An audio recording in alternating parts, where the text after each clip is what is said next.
This is the DRF Players Podcast.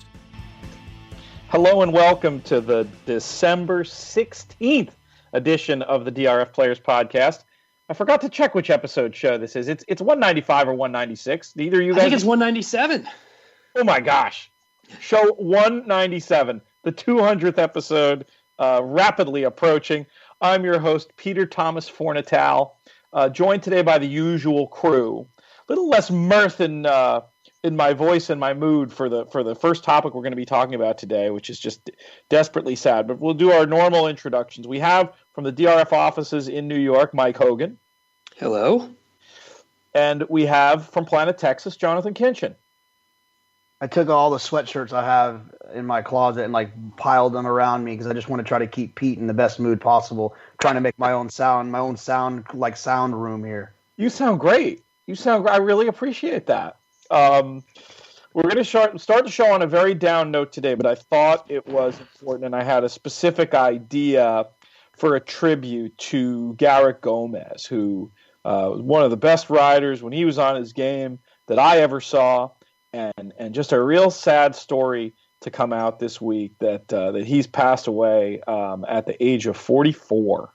And I thought maybe we could each talk about a moment, a Garrett Gomez moment that we remember as racing fans, all of us for at least 10 years, and Mike and I for more like 20, certainly are going to have those moments. JK, when you think of Garrett Gomez, what do you think of?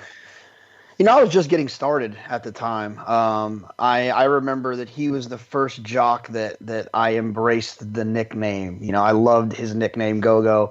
I thought that was really cool. I'm going to repeat a story that I heard on Vic yesterday with his former agent, Ron Anderson, told. And it's a pretty remarkable story if you've never heard it before. But it was Breeders' Cup Day when he one of his rides I didn't like when he beat Zenyatta on blame. But apparently he had a broken collarbone because he had a spill a week or two before that. And he had kind of determined 3 races before the Classic that he was in so much pain, he took some Motrin and went and laid down in the restroom. And he walked into that restroom saying, if I don't feel better when I leave out of here, I'm going to have to take off the horse. And he felt better, but Ron said he watched the race. He was never able to hit him right-handed because he couldn't lift his right arm above parallel. He could only hit him left-handed. And to grind that thing out against one of the greatest horses of all time, it's pretty impressive. It says a lot about Garrett's strength and his ability to finish on a horse. It's amazing. Mike Hogan, a Garrett Gomez memory from you. I don't know. There's just not any specific memories. Of course, the blame one is one of the biggest. Also even Beholder as one of his last great horses and great victories. The main thing I remember about Garrett is he was just the kind of rider that when he was on his game, there was nobody better. There was, especially in Southern California.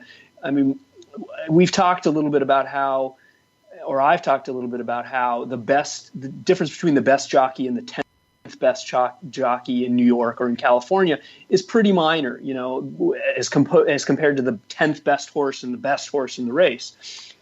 Garrett was a difference maker. If Garrett was on your horse, I would see time and time again horses that I thought were beat, and all of a sudden Garrett finds a way to get that extra piece out of them and get them to re-rally. I mean, it was not like any other jockey that I would see. I mean, he just seemed like he was riding at a different level.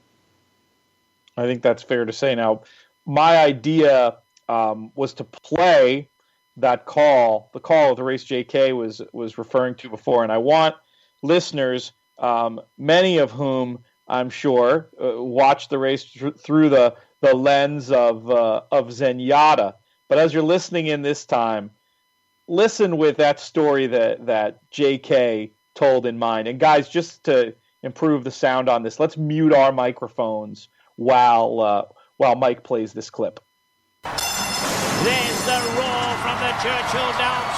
crowd as the field is sent on their way, and Zenyatta is dead last. Zenyatta was slow into stride. She's got to be 5-6 lengths last as Zenyatta. They come past the stands first time round now, and First Dude is going on to lead Espoir City.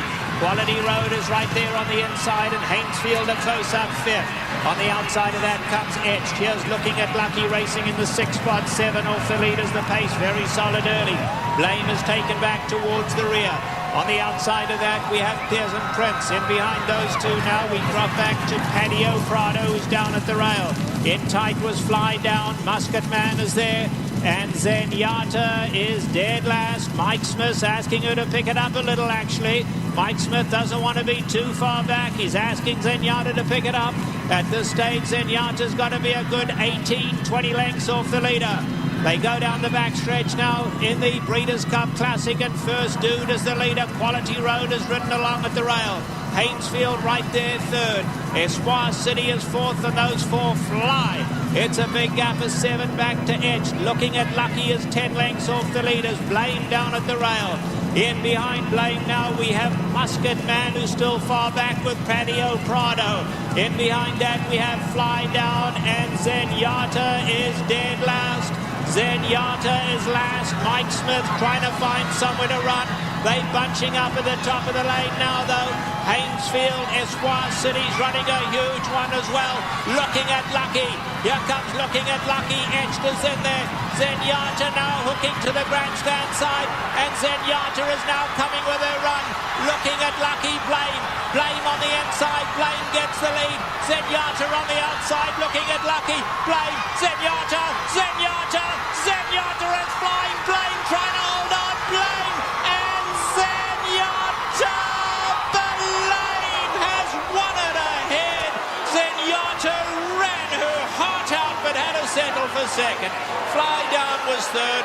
And looking at Lucky finished fourth. Well, there we have it. Ahead will separate a historic race from Zenyatta. Tremendous run, far back early. Had to wind her way through. Blame got the perfect trip though, and Garrett Gomez scores ahead on Blame. Zenyatta second. A career-defining moment for Garrett Gomez, gone way too soon. Thanks for putting that together, Mike. Great to. It's one of the. It's a really interesting race call to listen to. I think especially when you shift the focus a little bit like that. All right, let's move on to the rest of today's show. We are going to do a regular show today, but definitely wanted to honor Go-Go. But there's other stuff going on. Mike, you just brought up this news that came out of Santa Anita. About the geolocation stuff. Tell folks what's going on with that in case they missed the article. Well, there's an article, I believe it's Matt Haggerty. Of course, I don't have it in front of me, but long story short, the California Horse Racing Board yesterday ruled that they were going to only allow people to bet Santa Anita or Golden Gate, I believe, through 180W on track. And that's the Express Bet in TVG. I'm reading it right now. It says it hinges on pinpointing whether bettors on track are making wagers through account wagering companies, a process known as geolocating. Previous bets placed on track through account wagering firms were considered off-track bets. Under the new structure, the bets will be considered on-track wagers. So they're essentially limiting it to certain ADWs. I don't know. I'm not the expert. I don't have any more news. I'm sure there's a lot of people listening that actually have more information than I do. But my take on it was just that, making it harder to bet on horse racing is going to make people less likely to bet on horse racing. That's not crazy. JK, what do you make of this? I haven't read all the details, but the basic idea to me, I think, is ridiculous. I know this isn't exactly all Santa Anita. I mean, I think it's the TOC, that the board that actually did. Mm-hmm. I just find it ridiculous. As much nice things as I say about Santa Anita and California racing in general, it's just silly. I just don't understand why you're going to restrict people from playing. I have no problem at a racetrack if you block, your internet that you provide. if you want to block ADWs, no, that's fine. You know what I mean? Like, I don't have a problem with that. You know, if that's something that you feel like is necessary, then do your thing. But the idea that they're going to just completely eliminate, and that AmWager's not going to, and DRF bets, and well, I guess DRF bets will because of the Express Bet relationship, but you're going to eliminate a lot of people from being able to participate in pools. I find it ridiculous. Yeah, I mean, I think what a lot of folks would do who are betting significant money in that instance is just not come and not spend money in other ways at a place like Santa Anita, like in your case, JK, the bar bill.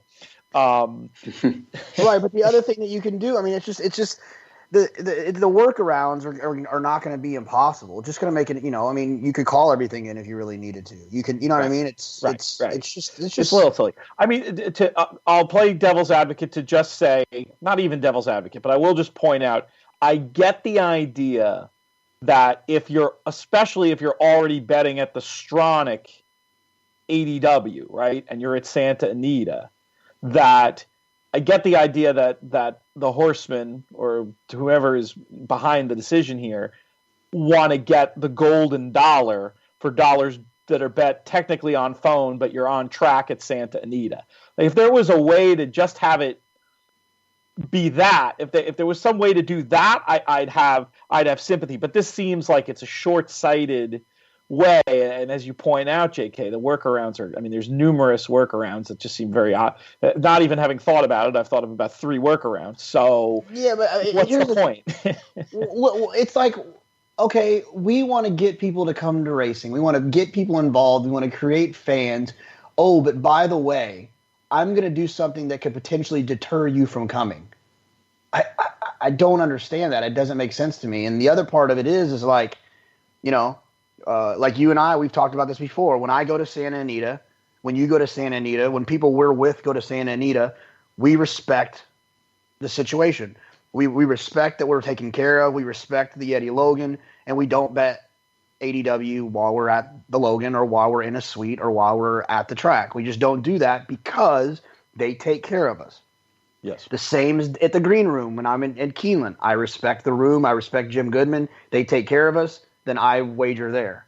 When I go to places like NYRA and I go to other places where I don't feel like I'm as taken care of, then I'll wager where it's most appropriate for me to wager.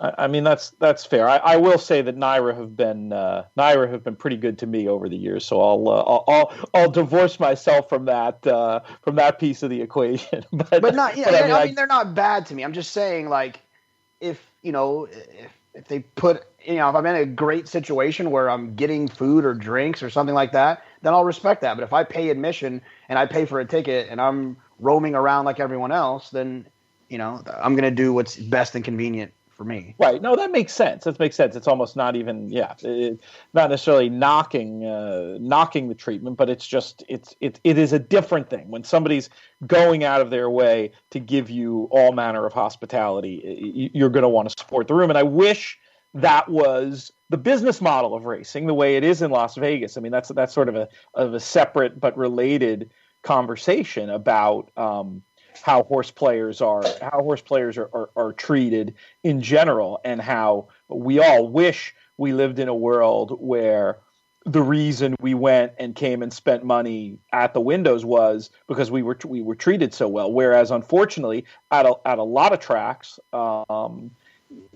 it's just it is easier / better, fits into your lifestyle more to stay at home. But there are some extraordinary circumstances, whether it's Shake Shack patio or the green room or the Eddie Logan, where it's like racing to me as it should be, where the customer really gets treated like a VIP, and you want to put that money through the windows. Make the customer want to put the money, want to give you the golden dollars, as opposed to trying to like kind of halfway trick them out of it, like this story.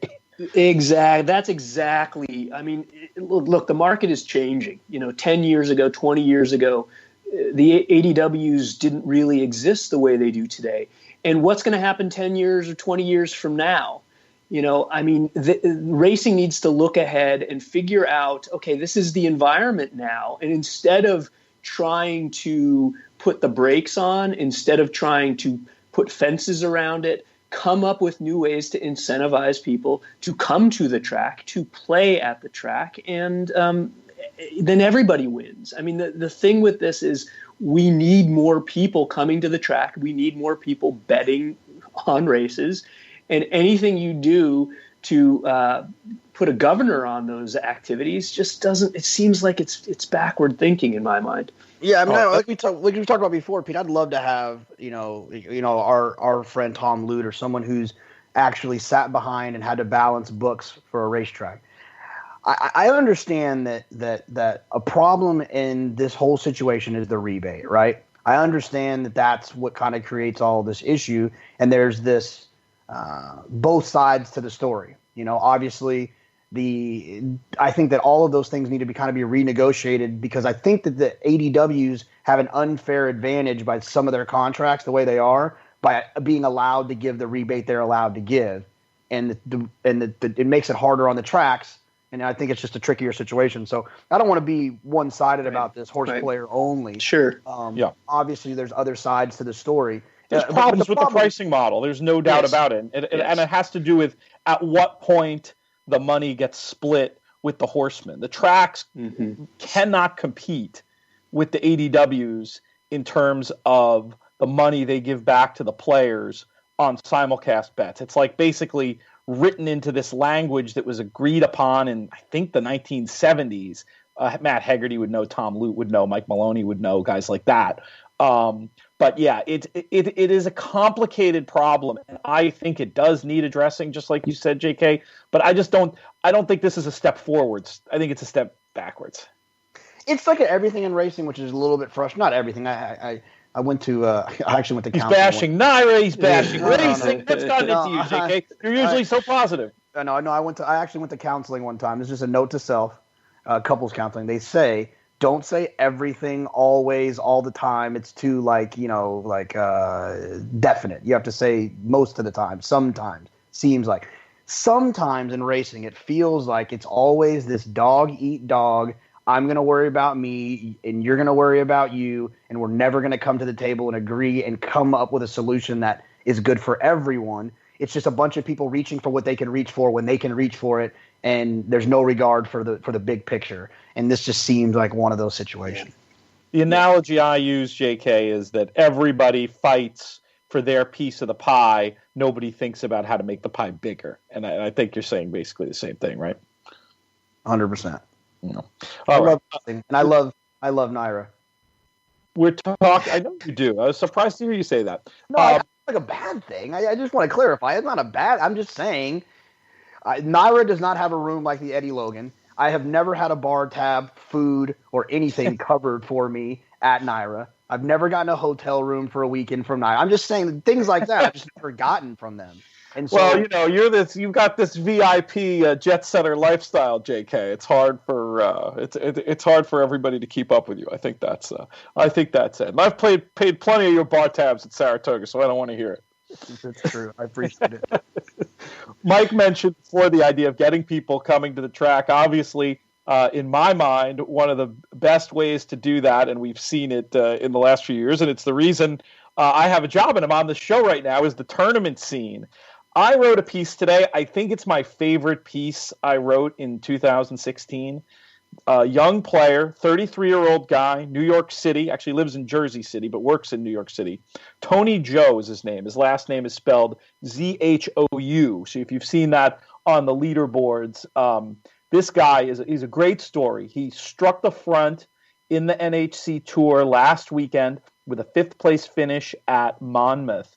And he uses his quantitative finance, mathematical background he's put thousands of hours of work in to create a computer model that basically gives him what the true odds of each runner in a race should be. I write about it fairly extensively in the article if folks are wanting to check that out, get a little more detail. It's really, really interesting. But I just super nice guy with a lot of interesting things to say. One of those conversations that just set the wheels in my mind spinning when I had the pleasure of speaking to him yesterday. And he's in a pretty nice position because his his low score is 1,700, JK. So he doesn't have as much room to improve as Rick Broth does. I still think Broth might have a little bit of an advantage. But now, with only 2 weekends left, I think Tony's chances of winning this thing have to be taken extremely seriously. Do you know him? Have you dealt with him at all in your contest travels? He seemed to know who you were. It's funny. If I saw him, I would know him. The name is one. I'm really bad at names. I need to do better at that. So no, I don't. Off the top of my head, I wouldn't. I don't know who he is. What's his plan of attack? Have you talked to him? Have you talked to Cheryl or Rick? What are they going to do? What's their? I don't know what plan? anybody's travel plans are. I'd be absolutely shocked if we didn't see those names in each of the remaining DRF tournaments events. These are the last chances for folks to qualify online. Well, actually, no. There'll be more chances in January. But if you're looking for tour points, these are the last chances to get tour points. So I expect people in the top 150 bubble, like a friend of the podcast, Eric Bialik, I expect to see his name in every one of those. And I expect to see their names in every one, just because why not? If you have a score that can be improved, why not do it? What would you do? You'd be on a plane. You'd be on a plane, I assume. Yeah, I would play if I was one of those people.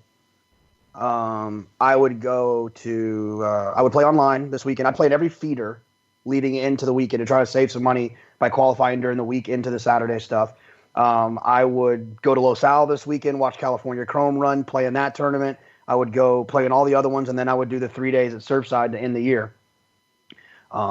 Which I would imagine a lot of people are going to do. How many points can one get? I mean, I'm guessing, just to talk about some specific numbers here for people chasing tour points, I'm guessing that Los Al is going to be a pretty decent field size. You got to figure like 60 to 80 folks in there. So there's a lot of math involved in terms of looking at what you have to do to get the tour points to move your score around. The Surfside events, what do they typically draw in terms of a field? Like 60, 70, 80, just depends.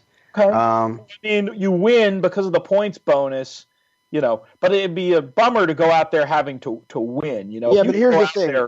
Be in the top 10%. I mean, that's all of a sudden, I'd be booking my ticket.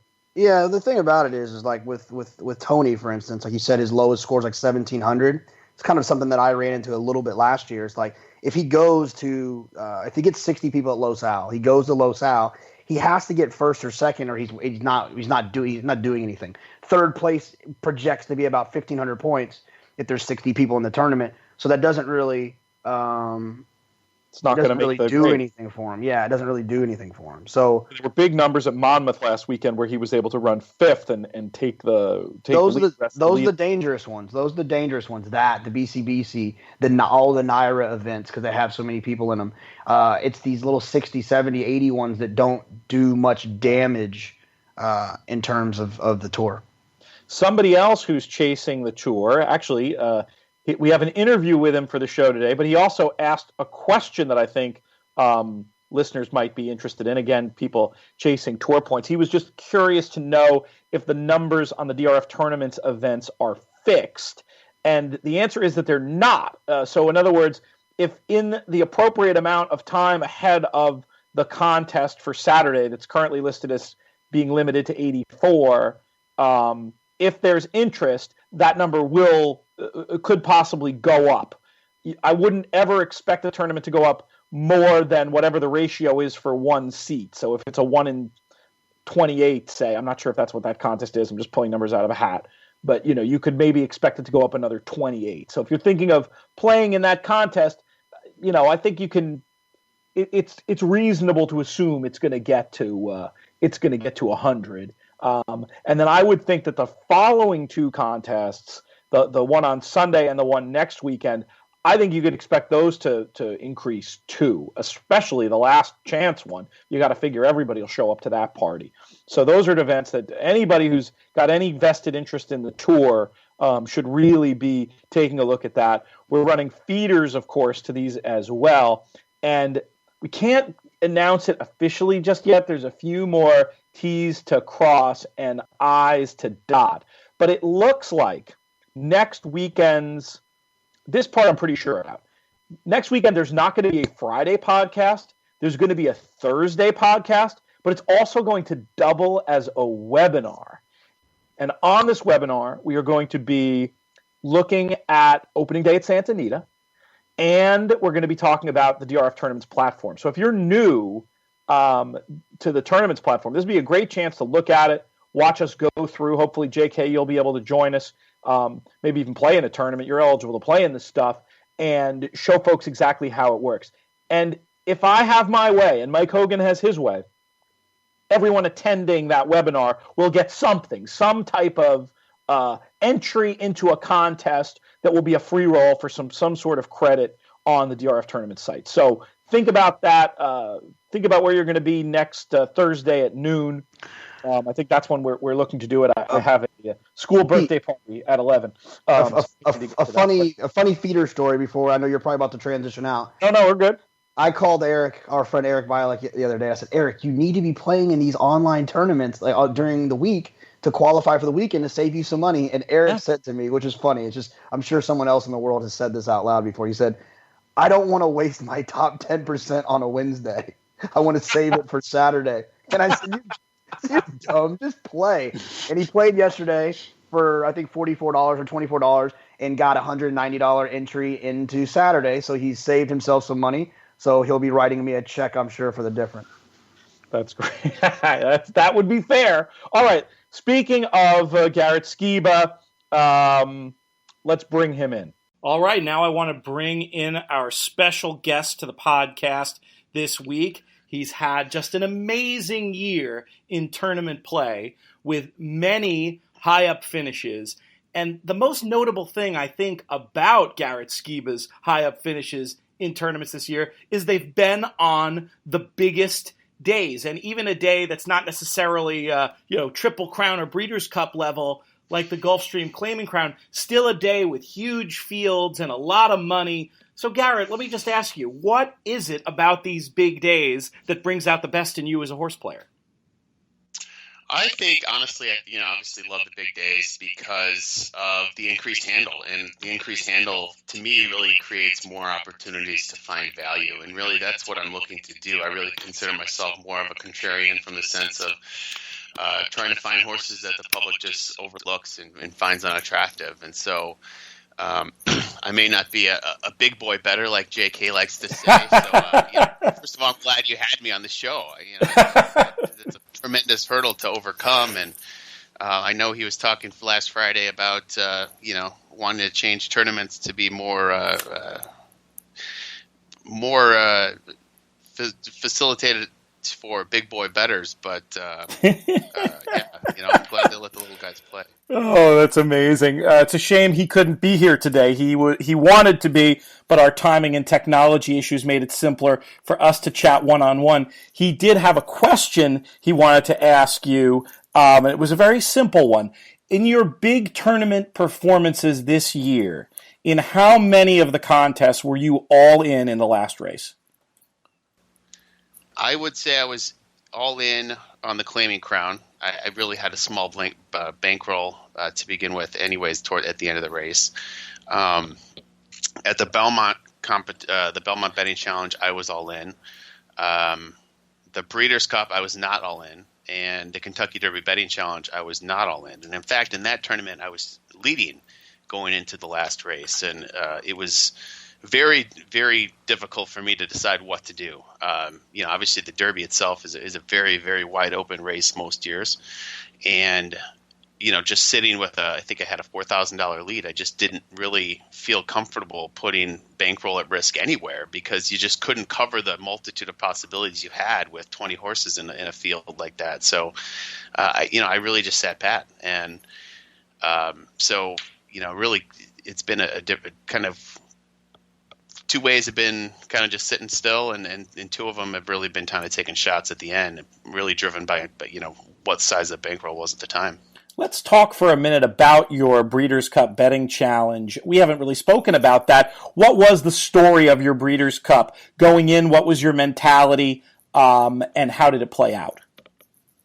Yeah, I think that the big change this year was having two entries and really not really, or just trying to come up with a strategy to how to play the two entries. With a 2-day tournament, I really went in with I'm going to play entry 1 hard on day 1 with my best ideas and just try and slide by with entry 2, keeping the minimums, and use that for my best ideas on day 2.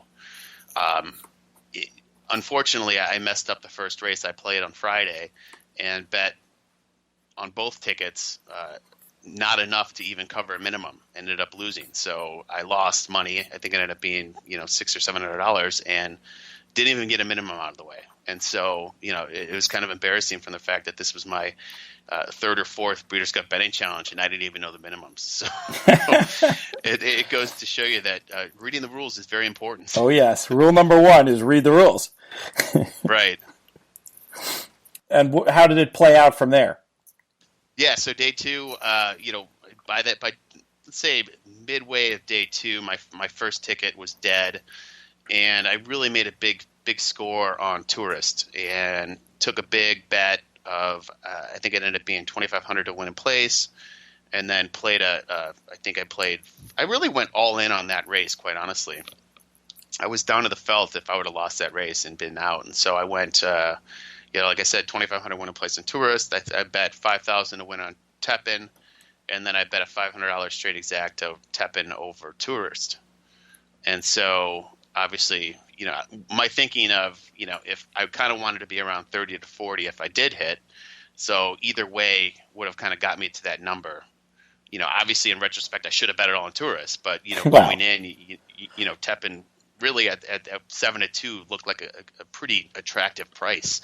I think the Euros were a little overbet in that situation, and, really went all in, big boy style before the last race. So it shows it is possible, and there are different angles to play. And I really enjoyed you guys' conversation last Friday with regards to kind of the strategy and kind of how tournaments could be different. But yeah, that was one instance where I definitely went all in earlier.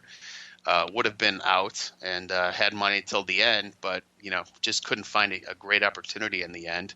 Took a couple minor stabs in the Classic, fell short, but really bet too much because I fell from 5 to 11th, because I know guys like Dave Goodfried, he sat still, he didn't bet $1. So it shows there's a lot of game within the game there in that last race, and I think everyone tends to over-focus on the winner and look at the path that the winner took to get there. But, there is a lot of money to be made, finishing second, third, fourth. And, the path that people take, like Dave, who, really sat still, or, someone like a Charlie Davis who, had a great bankroll, took a big stab on Arrogant and got up to second. So, he didn't go all in. But, he ended up making, $200,000 for a nice little win bet. 8-5 win bet. So talk about an overlay. I wonder what his odds were on Arrogant as opposed to the rest of the world. Right. So yeah, his odds were great. So if you wanted to discuss the tournament format itself, I just I think the over focus on the winner just gives people a skewed mentality as to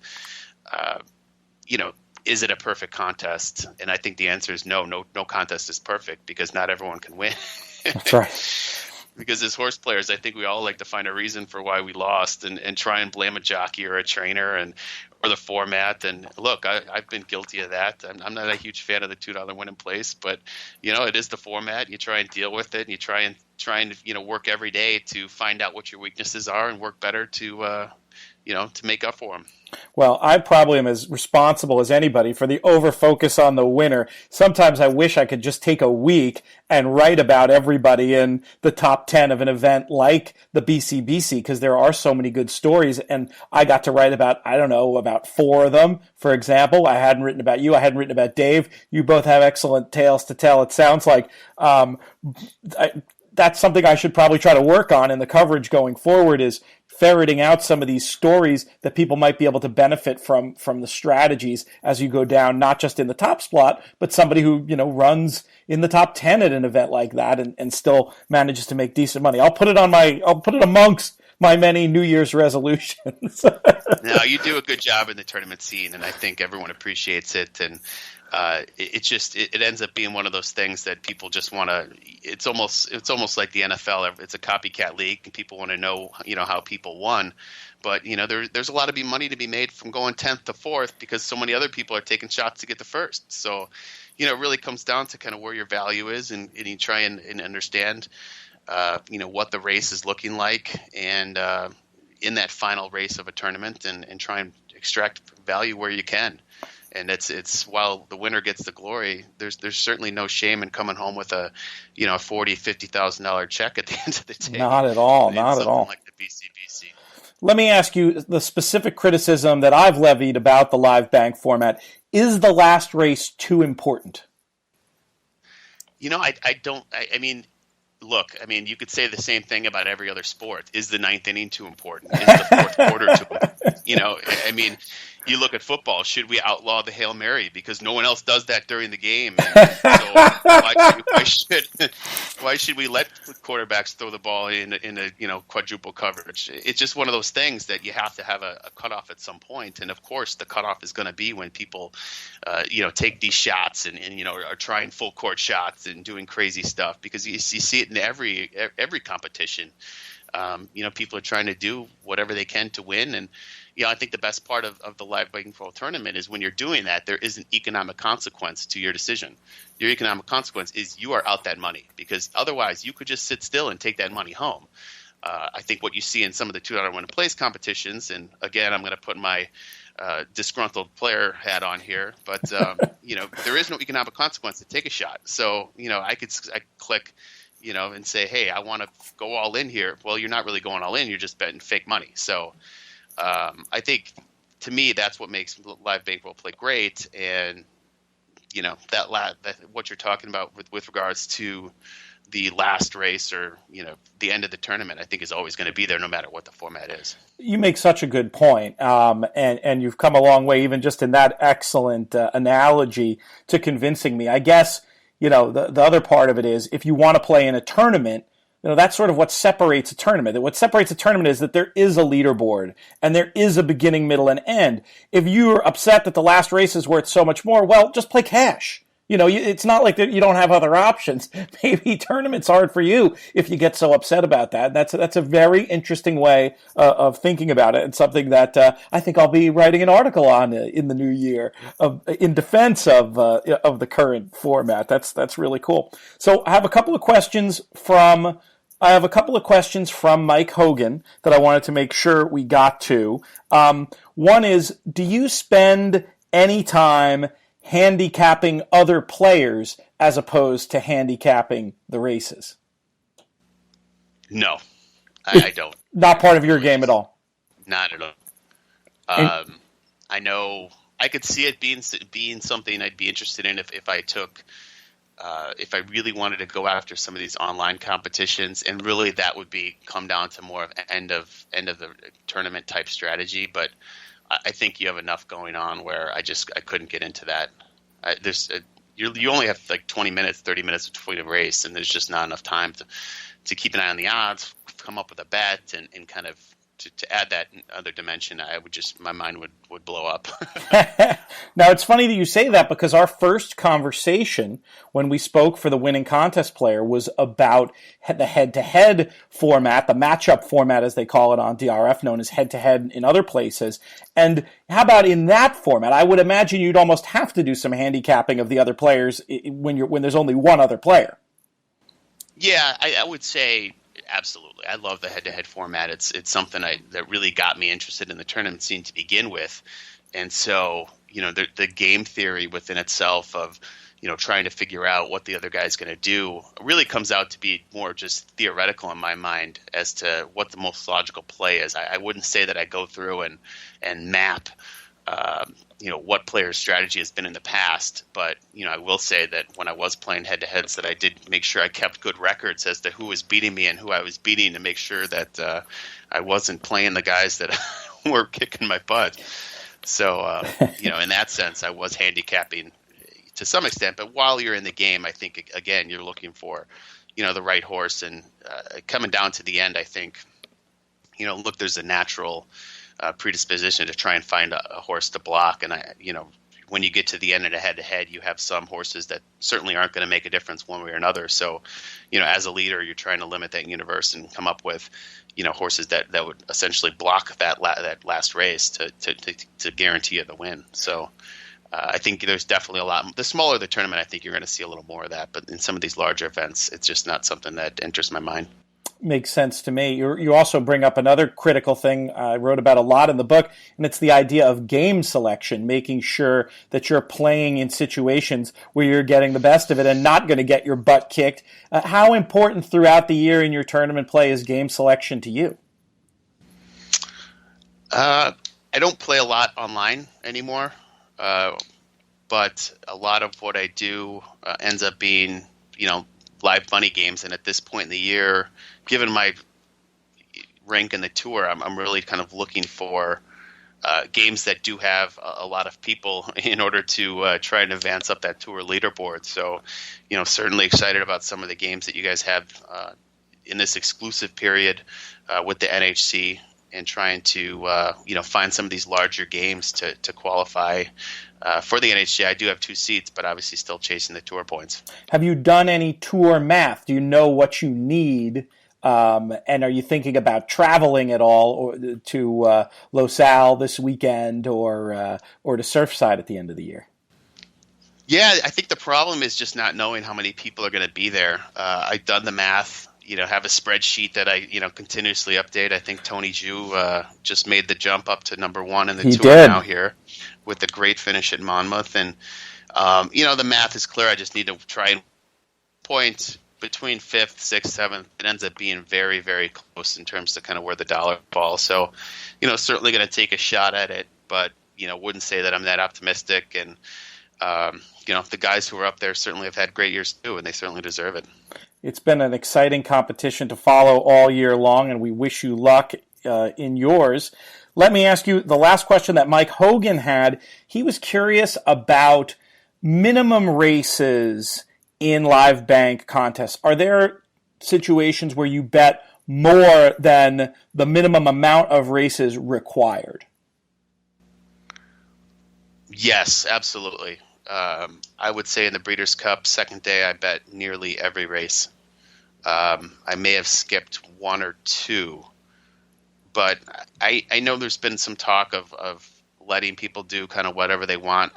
I personally like the minimums. They kind of allow me to almost pace myself as to kind of my play throughout the day and make sure that you still want to weight your ideas as the kind of my best idea gets the most dollars and my second best gets, the second most. And so, for some reason, I like to have that dollar amount there and hit those minimums. And, it lets you get creative too.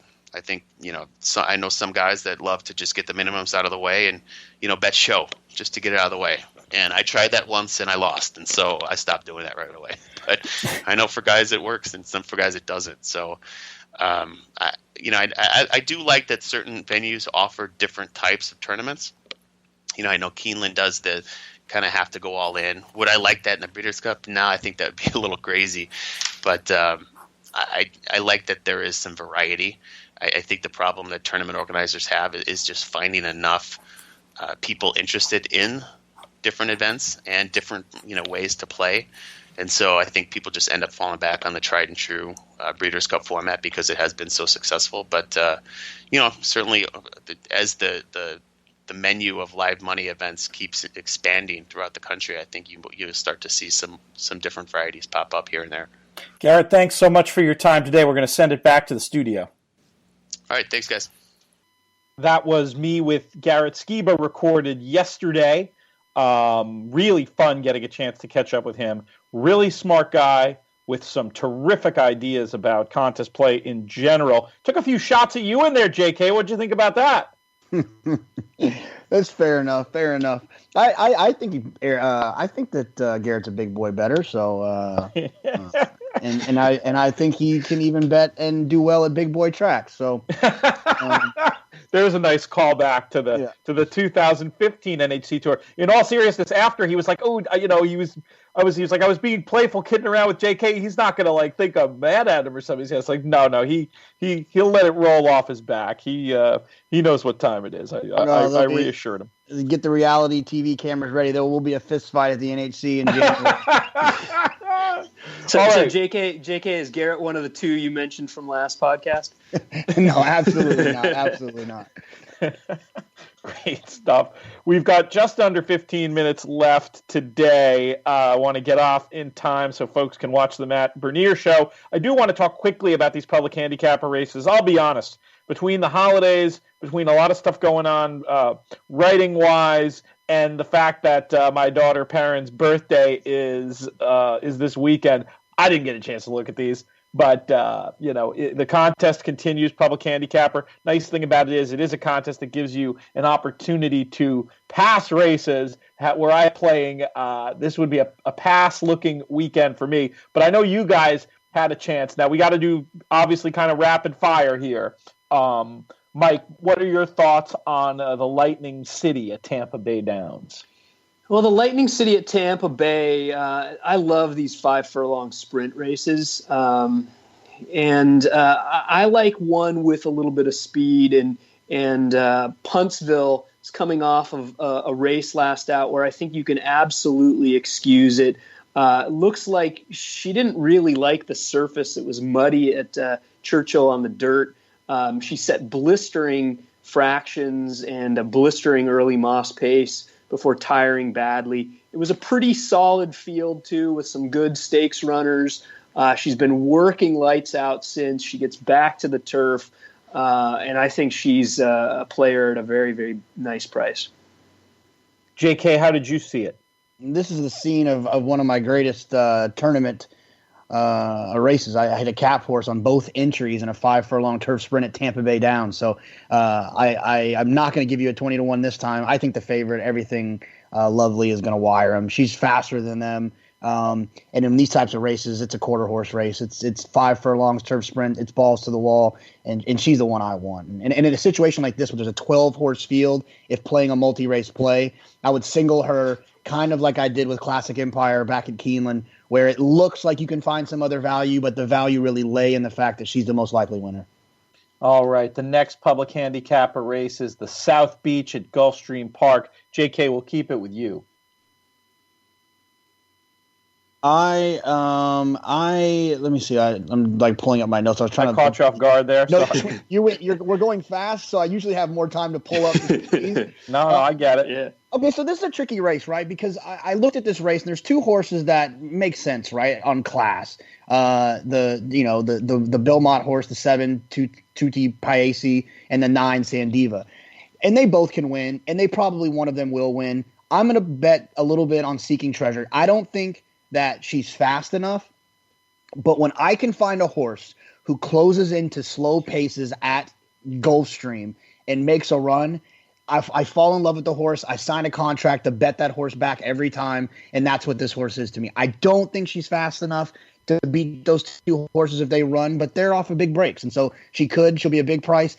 She's more of a horse that I'd want to key in a try or exacta, but at 15-1, which I'd imagine she'll go off at, 12-1 morning line, but I think she'll probably creep. She's the one that I'm going to bet. It's always a sensible approach with those type of horses to lean your play a little bit on the lower rungs of the exotics. What do you think, Mike? I'm glad JK mentioned that horse, because that race, it was a Claiming Crown race on opening day at Gulfstream. It was, JK, like you mentioned, glacial fractions, 25-3, 51-3, 115-2, and you're right, Seeking Treasure did close into that pace, but so did the winner in the second place finisher. So it's one of those races where I kind of don't know what to make of it. What can you believe those glacial fractions, considering all of the horses on or near the lead, including the favorite, the 9-5 favorite, Daddy's Boo, who took the lead at the top of the stretch, sitting off those ridiculously slow fractions set by 188-1 Storm in Charlotte. If those fractions were as slow as they were, there's no reason why the pace should have collapsed the way it did. I kind of don't know what to make of the race. Well, it is a track where it has been known to have some timing issues, though a lot of folks are out there on horse racing Twitter are pretty vigilant. Do we think that's a race where times are in question, Mike? Is that what you're saying? I don't know. I mean, I'm not one of those ones. I'm not really good with hand timing it and finding the poles. The run-up was only 5 feet on that one, according to Formulator. So, it's possible. It basically means the timing clock started as soon as the gates opened, which would make which would be understandable for a slow first quarter. But usually they pick it up in the second, and they slowed it down. 26 for the second is really slow for the race to fall apart the way it did. Where were you going to land in the race? I try, and part of the reason why I'm talking about this is I tried to make a case for a horse like Seeking Treasure. I wanted to make a case for one other than what seems to me to be the logical three in here, in addition to the two JK mentioned. Number one, XC, I think is maybe how you pronounce it, Xilly, for Christophe Clement on the rail.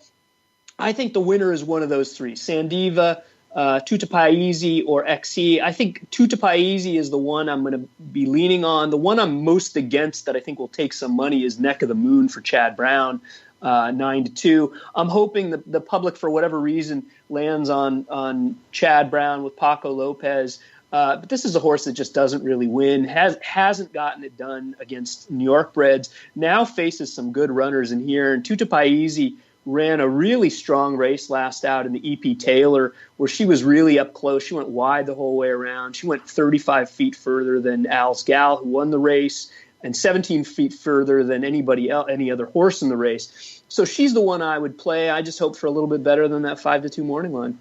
All right, we've got about 5 minutes left and 2 races at Fairgrounds.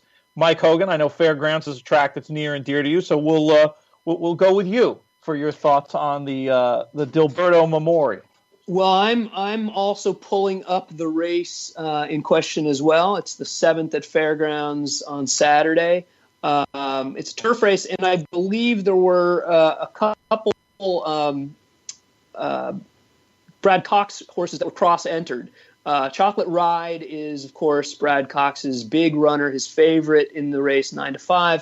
This is I have an angle. One of the things that I tell myself is, if you've got a legitimate favorite coming off of a number of bad races, and you look and you see, okay, if this horse runs another bad start at 9-5 or 6-5 or whatever, what's the likelihood they're going to be retired? And I think that's what we have here with Chocolate Ride. I think there's a chance if he doesn't run his race, and there's reason to think, I mean, granted, he was running against much better in the Turf Classic last out, but that was in May. They took time off. He could come back. He could run another clunker. He's a 6-year-old gelding that's done a lot. Are they going to bring him back as a 7-year-old? I think he's vulnerable here. And the runner that I like is the other Brad Cox, who was purchased at auction at Keeneland for $87,000. He's a gelding. They're going to keep him in training. I'm talking about Western Reserve, number 8. Brad Cox had cross-entered him in the race we're going to talk about next, decided to go here. I think he's better on turf. I think he'll get a good stalking trip with some pace to run at, and maybe he actually beats his stablemate. All right, JK, well, why don't we do rapid fire with you, these 2 Fairgrounds races in a row. Start with the Dilberto Memorial and segue on to the Tenacious. Western Reserve for me. Brad Cox is 4 for 13 in the last 30 days on the turf, 31%. The fact that he enters in this horse that's new to his barn against a horse that he's had a lot of success with in Chocolate Rides kind of lets you know the confidence that he has in that horse. So Western Reserve for me, especially if he shows up here. If he shows up in the next race in the dirt, I'd be interested in him there as well with the trainer change and the surface switch. But for me, I'm going to go with Dazzling Jim here. That horse has just always been a horse that I think was meant to be a good one, especially that last spring on the Triple Crown Trail. when he was down here, and he kind of stepped up pretty sharply into the Louisiana Derby, ran well in that race and the Arkansas Derby. I think he's a pretty good horse, and he's come back to show that he's going to be running this year and mean business, and you're going to have to beat him to run with him to beat him. And I like him in that spot. All right. So I will say our great reporter Marcus Hirsch talked to Brad Cox, got the scoop on where all of his runners are going on the day. He's got a couple others cross-entered, Al Masti, as well as a Green Mask. He posted that DRF Live post with all the information. He confirmed with Cox that Western Reserve is going on the turf race. So you don't have to worry about betting against your pick Dazzling Gem in there.